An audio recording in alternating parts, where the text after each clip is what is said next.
sommes dans les locaux de la société Kuna SA, une société qui excelle depuis plus d'une vingtaine d'années dans la production avicole.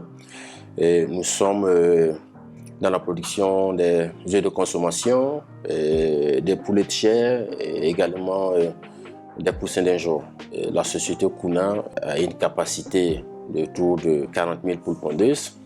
Et dans notre schéma d'installation, comptons d'ici fin 2022 atteindre au moins une capacité autour de 200 000 poules pondeuses. Ici, nous sommes dans la provendierie. On fait tout type d'aliments, l'aliment croissance, l'aliment démarrage, l'aliment finition. Donc, pour ce qui concerne la production de l'aliment, on est autonome. Nous sommes à une production d'autour de 4 tonnes d'aliments par jour. Pensons que d'ici fin 2021, nous pouvons atteindre une production d'autour de 9 tonnes par jour. Dans notre projet d'extension de production des poussins, nous comptons installer des incubateurs et également des éclosoirs qui auront une capacité de 19 200 poussins semaine. Donc, en un mot, nous allons tourner autour de pratiquement 40 000 poussins chaque semaine d'ici la fin de 2021.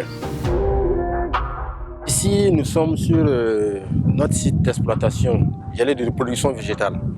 Mais nous comptons délocaliser la ferme de production avicole de l'autre côté de la ville. Nous allons avoir un système de production intégré où on aura une exploitation avicole et également une exploitation où on produit des céréales, notamment le maïs, et également la maraîchculture, la tomate, l'oignon, les gambos, les piments et tout. Et aussi, il y a un bassin de 225 mètres cubes que nous avons construit pour faire la production piscicole. Il faut dire que je suis issu d'une famille d'entrepreneurs. Déjà, j'avais un peu le virus de l'entrepreneur parce que depuis l'école primaire, on accompagnait les parents au niveau du champ. Et pendant la campagne pluvieuse, j'ai eu la chance de faire un peu mon cursus scolaire à Waiwia. J'étais avec mon grand-père où on partait dans les champs de pommes de terre et de choux pendant les vacances. Et ça m'a permis souvent de vendre un peu le feu de chou pour avoir quelques jetons pour subvenir à mes petits besoins. C'est qu'en seconde que j'ai essayé de faire un peu de l'agriculture. Il se trouvait qu'en ce moment, à Banfora, il y avait un monsieur du nom de Emma Sabreba qui m'a pris vraiment comme un filleul et qui m'a adopté et qui m'a montré pratiquement tous les rudiments en fait de l'élevage de la volaille. Et c'est lui qui m'a donné mes 15 premières poulettes, les futures pondeuses, et qui m'a vraiment suivi. Et je me rappelle qu'en son temps, on utilisait la drèche de Dolou dans l'alimentation de la volaille. Donc juste après l'école, je faisais un peu le tour des cabarets pour récupérer cette drèche-là pour pouvoir donner à mes pondeuses. C'était vraiment une expérience très enrichissante et tout de suite ça m'a galvanisé de continuer dans cette activité. En 1998, maintenant, j'ai construit un bâtiment de 500 poules pondeuses. Ce qui m'a beaucoup marqué, c'est qu'en son temps, en 1998, on venait juste de créer le ministère des Ressources animales, où j'ai eu la chance de recevoir le tout premier ministre, feu professeur Alassane Séré. Et quand il est venu visiter mon exploitation, et voilà ce que j'ai retenu dans ses propos. Il a dit, voilà, ce jeune homme, il a l'agriculture à son âme. Il était tellement émerveillé. Parce qu'en ce moment, à Banfora, j'étais pratiquement la seule personne qui avait un tel effectif, 500 poules pondeuses. Tout de part, j'ai eu vraiment l'accompagnement de la famille. Par exemple, pour la construction même de ces bâtiments, j'ai pu avoir un accompagnement d'un prêt bancaire avec l'aval de la famille. En son temps, c'était un prêt de 8 millions qui m'a permis de construire les bâtiments et ainsi de suite. Voilà. Aujourd'hui, on a pu évoluer en une société anonyme tout doucement, on est en train de travailler maintenant à faire l'extension, de localiser même la ferme, parce que nous sommes déjà en ville. Donc si je meurs aujourd'hui, si je dois renaître, je serai agriculteur, parce que c'est quelque chose que j'ai dans mon âme. C'est une activité que j'ai vraiment aimée depuis tout petit. Donc je ne réfléchis que par ça. Tout ce que je fais, toutes mes interventions, c'est vraiment dans le domaine agricole. Le moment le plus difficile, c'est quand on importait souvent des poussins de la Côte d'Ivoire. Je me souviens qu'une fois, je suis allé à Abidjan où j'ai commandé 12 000 poussins. C'était au mois d'avril. Nous sommes arrivés à la douane. On a traîné un peu à la douane. On a perdu plus de 50% de ces cheptels. C'était vraiment un coup dur. Et vous comprenez, en tant que jeune agriculteur, vous fondez tout un espoir sur une activité et vous avez ce genre de dégâts. C'était vraiment énorme. Ça m'a beaucoup impacté moralement.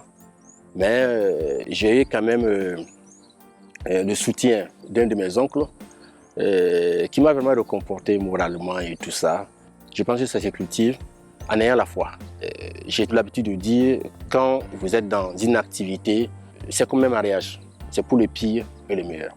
Donc attendez-vous toujours au pire. Et quand le pire arrive, il faut travailler à remonter. Sinon, ce serait vraiment du gâchis. Que tout de suite vous rencontrez des dégâts et que vous abandonnez. Vous partez vers une autre activité, c'est quoi le recommencer encore pendant que les risques zéro n'existent pas. Tous mes enfants, je n'ai pas voulu les refuser tout ce qu'ils aimaient à la pratique. J'ai dit parce que la vie est un combat, hein. Vous savez, dans la vie, il faut compter avec tout le monde, ne comptez sur personne. On ne sait pas là où la chance va vous sourire. Il fallait les laisser aussi la liberté de faire le choix. Parce que quand vous coincez trop les enfants, vous les désorientez. Il faut d'abord les surveiller et les aider à avancer. Il ne faut jamais bloquer un enfant. Quand un enfant a une passion, il faut faire attention, il faut le surveiller. Mais s'il est paresseux, il ne se réveille pas tôt, il s'amuse, non.